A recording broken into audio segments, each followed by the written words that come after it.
صفقة القرن بأتم معنى الكلمة. كيلان بشكل شبه رسمي خارج نادي باريس سان جيرمان يريد تحقيق حلم الطفولة واللعب في فريق الإسباني ريال مدريد. وبيريز رئيس ريال مدريد ينتصر على رئيس نادي باريس سان جيرمان السيد ناصر الخليفي.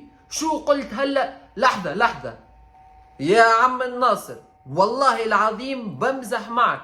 أنت أعظم رئيس نادي في أوروبا، مو في أوروبا بس، في العالم وعبر التاريخ.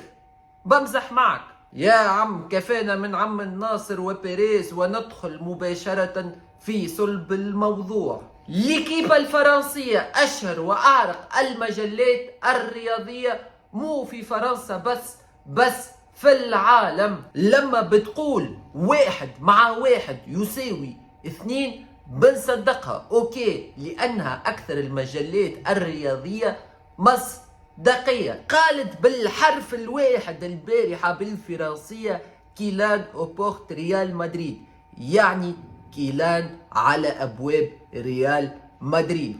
وأبلغ اللاعب إدارة باريس سان جيرمان أنه لن يجدد عقده الموسم القادم، يعني كيلان مبابي بشكل رسمي خارج نادي باريس سان جيرمان الموسم المقبل لهذه الأسباب. السبب الأول، زيدان ليس مدرب لفريق باريس سان جيرمان هذا العام، وليس لديه نية لتدريب فريق العاصمة الأنوار. ميسي خرج من باريس سان جيرمان، وكذلك أخبار تقول عن خروج النجم الثاني للفريق نيمار البرازيلي من فريق باريس سان جيرمان، يعني كيلان سيحمل الفريق على أعتاقه وأكتافه. المسؤولية إذا ستتضاعف على اللاعب كيلان. إن نجح فريق باريس سان جيرمان فسيقولون السبب هو كيلان، وإن فشل فسيقولون كذلك السبب هو كيلان. بيريز في الفترة الأخيرة يريد لاعبين شبان لكي يبني فريق ريال مدريد